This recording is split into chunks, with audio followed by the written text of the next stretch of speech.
Alors, le 14 juin est le coup d'envoi de la Coupe du Monde qui va se tenir en Russie. 5 équipes africaines se sont qualifiées, le Sénégal, le Nigeria, le Maroc, l'Égypte et la Tunisie. Ce buzz aura décidément poussé de nombreux amateurs de football africains à effectuer un voyage dans le but de vivre en direct les matchs dans la plus grande nation du monde. La Russie tient là une rare occasion de pouvoir se présenter au monde comme une destination de voyage intéressante. Mais alors que la Russie se prépare à accueillir dans un mois la 21e édition de la Coupe du Monde de la FIFA, qui est sans aucun doute le plus grand événement sportif au monde, ces villes, qui seront toutes des villes hautes, peuvent être perçues comme faisant partie intégrante des nombreuses attractions de la Russie, dont les montagnes majestueuses et la taïga qui regorgent de plusieurs forêts. Les officiels estiment que la Coupe du Monde 2018 aura un effet positif à long terme sur l'industrie touristique russe et pourrait même influencer positivement l'économie nationale. L'événement, qui débutera à Moscou le 14 juin par la rencontre entre la Russie et l'Arabie saoudite, s'achèvera par la finale dans la capitale le 15 juillet. Beaucoup de fans se préparent à se rendre sur place pour soutenir les équipes africaines en compétition. Les fédérations à travers le continent offrent des forfaits et incitent les personnes désireuses à effectuer le voyage.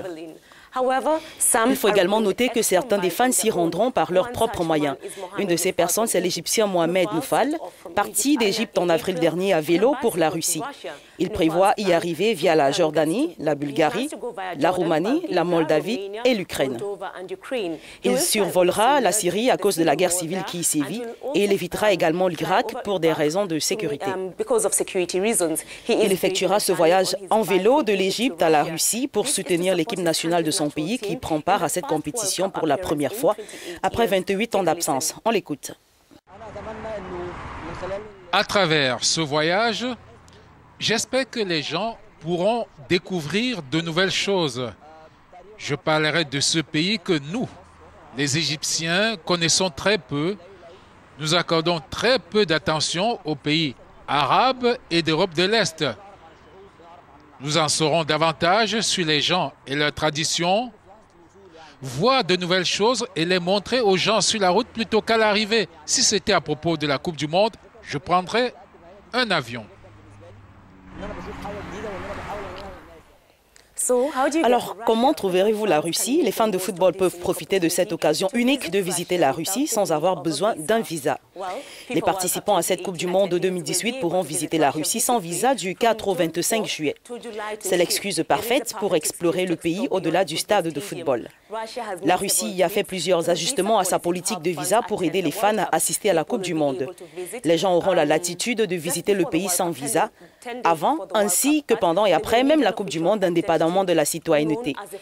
Mais ils auront besoin d'un document d'identité officiel connu sous le nom de ID Fan, qui sera délivré gratuitement par les autorités russes.